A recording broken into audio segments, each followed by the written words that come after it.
bonsoir à tous et très heureux de vous retrouver sur le plateau de votre magazine d'actualité à la source. Au sommaire de cette édition, nous entendrons le pape François lors de ses vœux au corps diplomatique. Hier, il a dit les caps de la diplomatie du Saint-Siège et a rappelé le rôle essentiel des États pour promouvoir la paix. Samedi, l'église orthodoxe russe a célébré Noël pour la première fois à Paris. Des célébrations ont eu lieu dans la cathédrale de la Sainte Trinité, inaugurée récemment. Reportage dans cette édition. Et puis, retour sur le forum Waouh. Pendant 2 jours, plus de 40 prêtres et séminaristes ont réfléchi sur l'apport de la théologie du corps développée par Jean-Paul II dans le monde d'aujourd'hui. Le début de la campagne présidentielle est marqué par la multiplication des sujets religieux. Pourquoi la religion fait son retour sur le devant de la scène? On en parle aujourd'hui avec le professeur de philosophie politique à l'Institut catholique de Paris, le père dominicain Bernard Bourdin. Mais pour commencer, des nouvelles de l'état de santé de Monseigneur Georges Pontier, archevêque de Marseille et président de la Conférence des évêques de France. Dimanche, il rentrait vers Paris après avoir célébré l'Épiphanie en Bretagne. Il a alors ressenti une forte douleur à la poitrine. Il a dû être hospitalisé à l'hôpital de Saint-Brieuc dans les Côtes-d'Armor. Les médecins ont diagnostiqué une infection pulmonaire et le soignent en conséquence. Monseigneur Jean-Marc Aveline, évêque auxiliaire de Marseille, invite tous les catholiques à prier pour que Notre-Dame de la Garde veille sur lui et sur le diocèse de Marseille. Rejeter la folie homicide qui abuse du nom de Dieu pour semer la mort et construire la paix, c'est l'un des messages forts hier du pape François au corps diplomatique accrédité près le Saint-Siège. Le discours du Saint-Père aux ambassadeurs marque toujours le début de l'année au Vatican. Hier, le pape l'a centré sur les thèmes de la sécurité et de la paix. Il a également rappelé son souci des migrants, des enfants et des jeunes, mais aussi de l'Europe appelée à retrouver son identité. Face au terrorisme, le Saint-Père a demandé aux leaders religieux et politiques de s'unir. Il terrorismo fondamentalista è frutto di una grave miseria spirituale, alla quale è sovente connessa anche una notevole povertà sociale. Esso potrà essere pienamente sconfitto solo con il comune contributo dei leader religiosi e di quelli politici. Ai primi spetta il compito di trasmettere quei valori religiosi che non ammettono contrapposizione fra il timore di Dio e l'amore per il prossimo. Ai secondi spetta garantire nello spazio pubblico il diritto alla libertà religiosa, riconoscendo il contributo positivo e costruttivo che essa esercita nell'edificazione della società civile. Pour faire face à la vague de froid qui sévit à Rome, le pape François a pris une série de mesures avec l'aumônerie apostolique. 3 dortoirs restent ouverts 24 heures sur 24. Des sacs de couchage sont distribués pour ceux qui ne souhaitent pas se déplacer. Dans le cas où il n'y aurait pas assez de lits, une place au chaud et de la nourriture reste prévue. Depuis la semaine dernière, les températures glaciales ressenties dans toute l'Europe ont fait 33 victimes. Sur les îles grecques, des centaines de réfugiés et de migrants doivent affronter ces conditions climatiques extrêmes. Sur l'île de Lesbos, ils ne disposent que de tentes pour se protéger. Des responsables du gouvernement se sont rendus sur place pour tenter de trouver une solution à cette vague de froid sans précédent. Aux États-Unis, le cardinal Timothy Dolan, archevêque de New York, prendra part à l'investiture de Donald Trump le 20 janvier prochain. Je suis honoré d'avoir à lire un passage de l'Écriture sainte à l'investiture du prochain président des États-Unis et me réjouis de demander à Dieu Tout-Puissant d'inspirer et de guider notre nouveau président et de bénir notre grande nation, a déclaré l'archevêque. J'ajoute que la semaine dernière, les évêques américains ont publié un rapport pour lutter contre le racisme.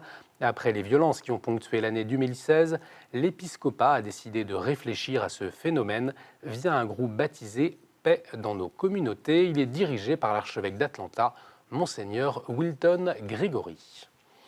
Toujours aux États-Unis, une parade a eu lieu pour Sainte Jeanne d'Arc. Depuis 9 ans, Jeanne d'Arc ouvre le carnaval de la Nouvelle-Orléans le 6 janvier jour de sa naissance. Des centaines de personnes, petits et grands, se retrouvent dans le quartier français déguisés en habit médiéval. La procession s'achève devant la cathédrale Saint-Louis avec une bénédiction. Un événement né de la passion pour la sainte française de l'américaine Amy Kirk. Nous l'avons joint par téléphone. I have been a long-time admirer of Joan of Arc, and when I discovered that her birthday coincided with our first day of Mardi Gras, I thought it would make an interesting celebration to celebrate her birthday. You know, most people only recognize the day she died. You know, next year in 2018, New Orleans turns 300 and our parade turns 10. So we've been in touch with a group from Orleans, and we hope to have at least one member of their parade. We hope to have one of the Orleans Joan of Arcs in our parade. En République démocratique du Congo, l'accord politique trouvé grâce à la médiation des évêques est déjà remis en cause par certains. Le texte signé le 31 décembre prévoit d'organiser la transition jusqu'à l'élection présidentielle de fin 2017, mais il n'y a toujours pas de compromis sur le partage du pouvoir, ni sur la date des élections. Nous avons joint le père Encholet, porte-parole des évêques du pays. Pour le moment, il ne souhaite pas s'exprimer. Il reviendra vers nous dès que la situation se sera éclaircie. La semaine pour l'unité des chrétiens débute le 18 janvier. Cette année, c'est la parole de réconciliation « L'amour du Christ nous presse » qui a été choisie comme thème. Hier, dans un message vidéo, le pape François a appelé les chrétiens de toutes les églises à s'unir pour les personnes en détresse. Unis tu voz a la mía para pedir por todos los que contribuyan con la oración y la caridad fraterna a restablecer la plena comunión eclesial al servicio de los desafíos de la humanidad.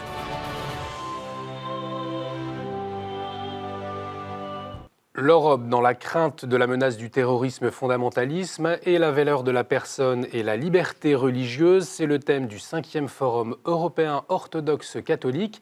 Il s'est ouvert hier à Paris, une rencontre qui se tient tous les 2 ans en Europe depuis 2008. Son but, aborder les questions cruciales pour le futur de notre humanité et définir des positions communes.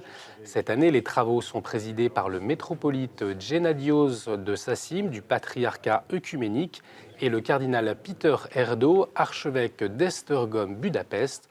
Le cardinal André XXIII, archevêque de Paris, a fait le discours d'accueil et il a rappelé le rôle essentiel des religions face au terrorisme. La demande de protection, souvent exprimée, est une manifestation du recours à la figure paternelle dont on attend la sécurité devant le danger. Dans ce contexte, nos églises, plus que tous les autres corps sociaux, sont appelées à devenir des exemples pédagogiques dans la gestion de l'effroi et de la peur.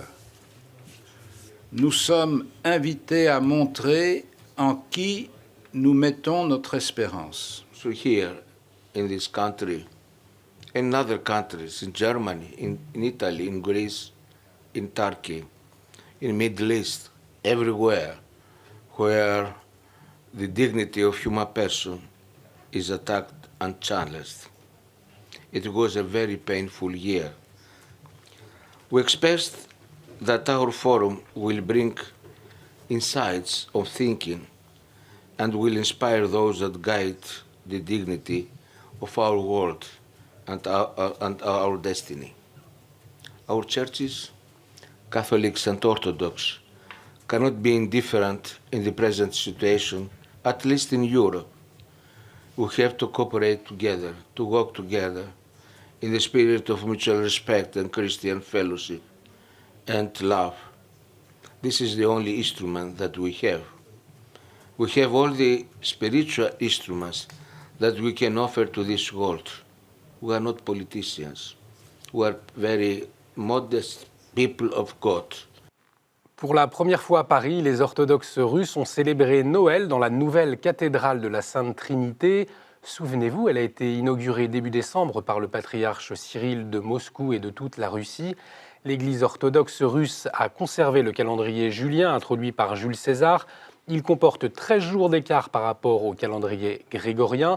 C'est pourquoi les orthodoxes russes ont célébré la Nativité samedi dernier. Notre journaliste Alexei Vosniuk était à leur côté.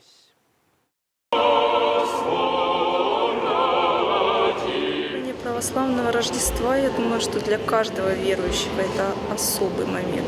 Это что-то теплое, это радость, родившийся Христос, родившийся Спаситель. Мы очень долго ждали этого момента, как, я думаю, очень многие верующие, которые ожидали строительства этого собора. Лично у меня такое ощущение, что будто этот храм был здесь давно-давно и молились много-много в нем. И поэтому очень-очень теплая здесь атмосфера, очень обстановка и чувствуется общая молитва.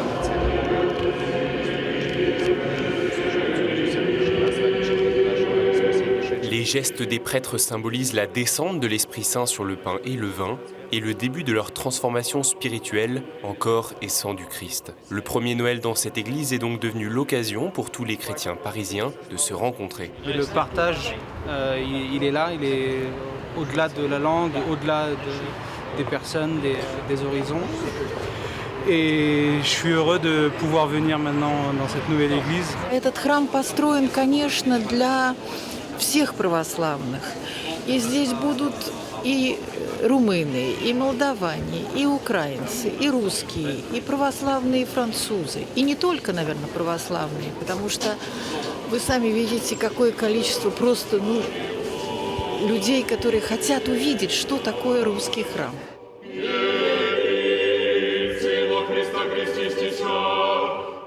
Malgré les différences de langue ou de confession, Noël est d'abord la venue de Jésus-Christ dans le monde, le Fils de Dieu, unique, pour tous, quelles que soient les cultures.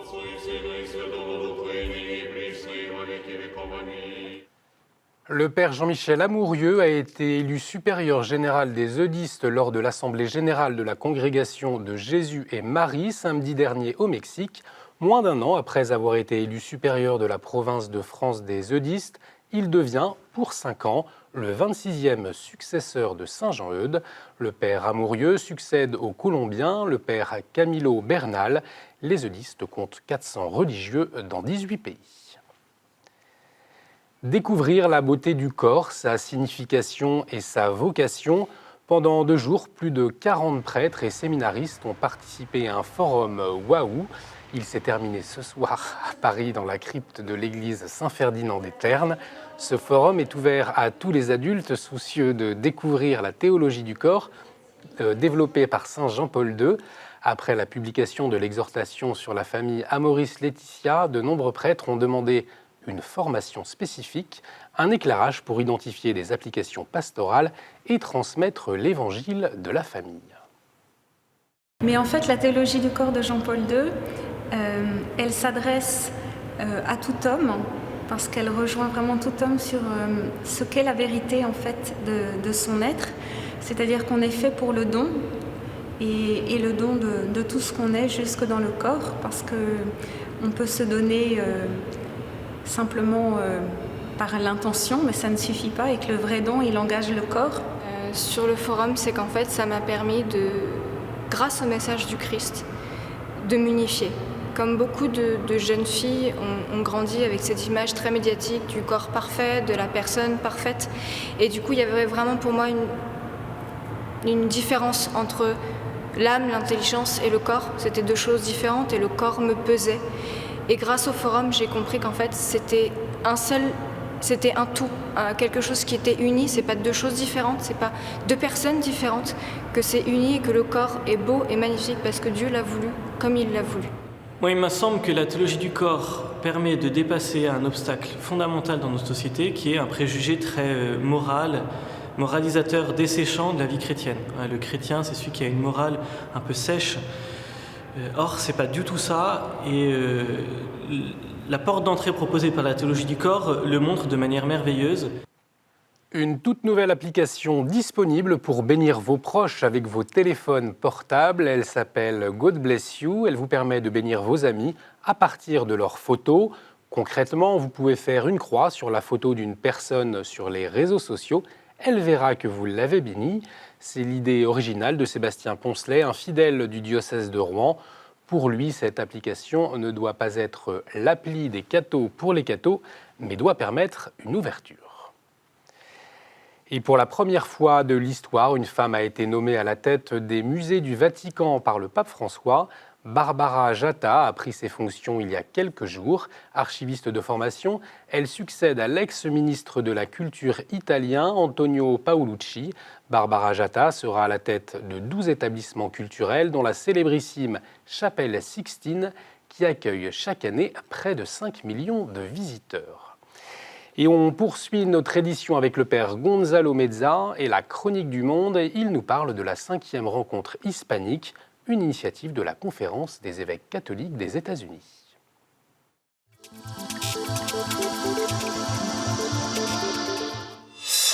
Au mois de septembre 2018 aura lieu la 5e rencontre pastorale hispanique aux États-Unis.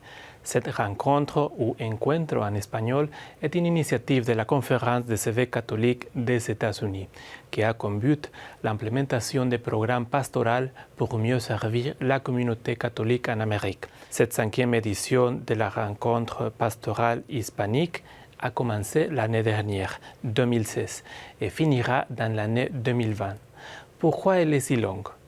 Parce qu'il s'agit d'un procès de consultation qui commence au niveau de la paroisse et arrive jusqu'au niveau national.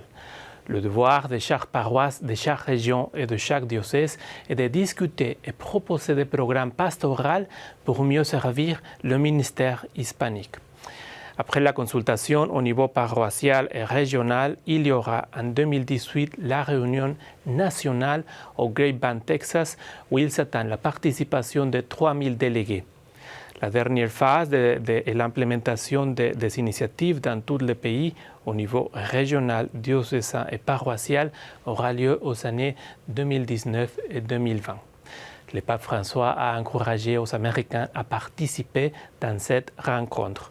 Il a envoyé un vidéomessage aux évêques des États-Unis le lendemain de l'élection du nouveau président des États-Unis.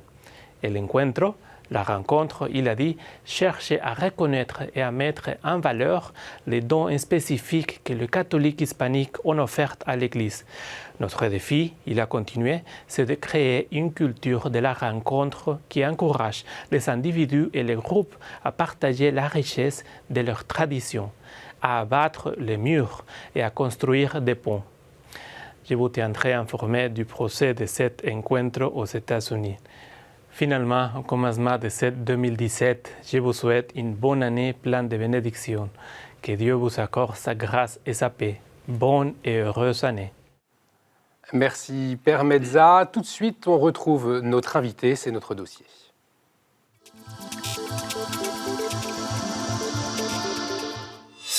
François Fillon qui invoque sa foi chrétienne, Manuel Valls qui dénonce, je cite, le projet catholique du candidat de droite, Emmanuel Macron qui se rappelle de son baptême et salue les décisions du pape, Benoît Hamon qui dénonce une laïcité utilisée comme un glaive contre la religion musulmane, Vincent Payon, lui, veut qu'on arrête de mettre la religion au cœur de la vie politique, quand d'autres affichent leur foi comme un étendard. Alors comment expliquer ce retour des questions religieuses sur le devant de la scène politique ?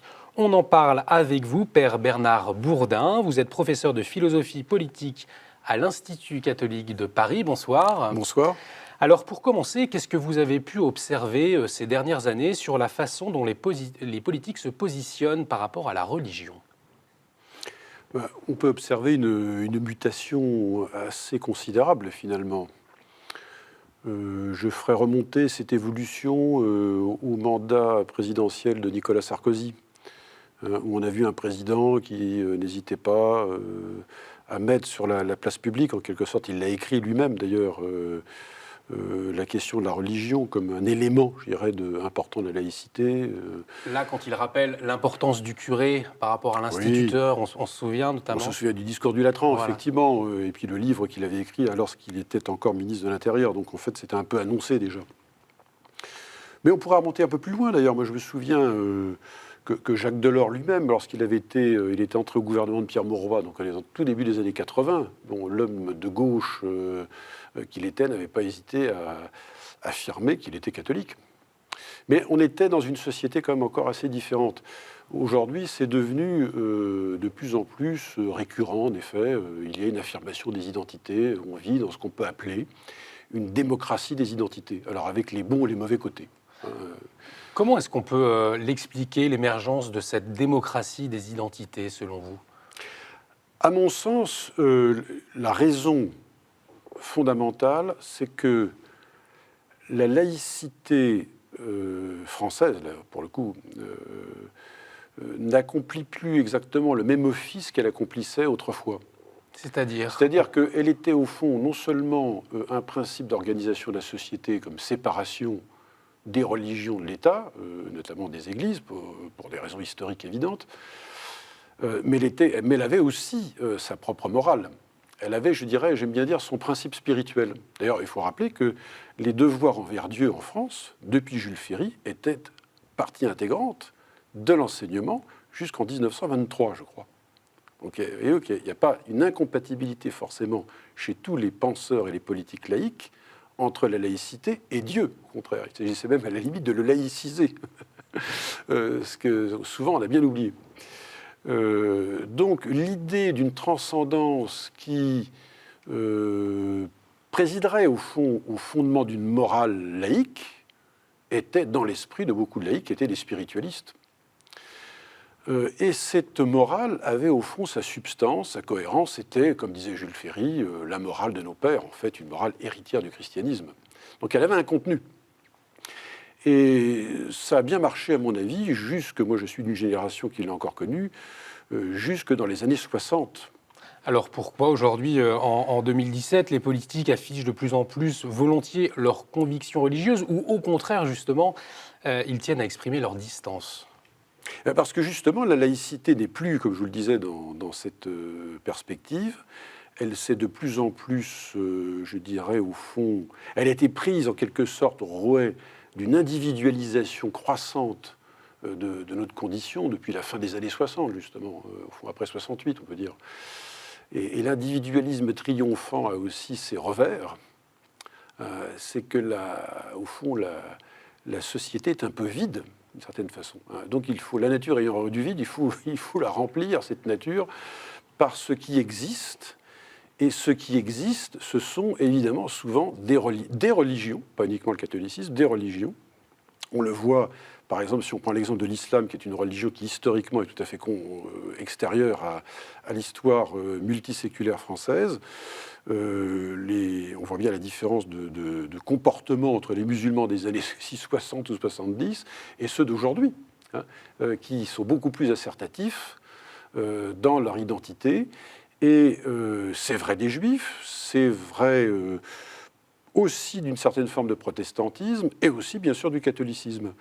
Alors je crois que ça participe en effet d'un besoin de réaffirmer en quelque sorte des identités dans un univers qui apparaît un peu vide de sens et d'une laïcité beaucoup plus procédurale, beaucoup plus qu'elle n'apporte une substance à un contenu. Donc en effet, les identités, c'est un petit peu... ce qu'on a acheté par la porte revient par la fenêtre, si vous voulez. Vous parlez des identités, et c'est vrai que parfois, on associe les religions dans la politique à des courants identitaires. Pourquoi, selon vous? Alors, identitaire, c'est un mot... bien sûr, c'est un mot un peu, qui est devenu un peu une forme d'injure, en quelque sorte. C'est un peu facile. Alors, il est vrai qu'il y a des courants identitaires. C'est vrai, on ne va pas le nier. Alors, le mot identité lui-même est un mot difficile. C'est un mot risqué. Pourquoi il est devenu risqué et difficile? Alors, pourquoi il est devenu risqué et difficile? Parce qu'une identité a toujours ce risque, c'est d'en appeler au fond à des essences plus ou moins éternelles. Bon, alors qu'en réalité, les identités se construisent dans l'histoire. Une identité personnelle se construit dans une histoire individuelle, une identité collective aussi. Donc le mot identité est à double tranchant. Et bien souvent, le risque, c'est qu'il soit utilisé à des fins purement pérennes, sans mesurer les ruptures qui se produisent. Et en même temps, ce mot l'utilise, on en a besoin, parce qu'en effet, c'est la manière par laquelle, positivement ou négativement, il y a une ambivalence du mot, on réaffirme en effet des positions. Alors, dans le cas français, je pense que ça tient au fait que la religion, si l'on en juge en tout cas une vision très rigoriste, je dirais même, de la laïcité.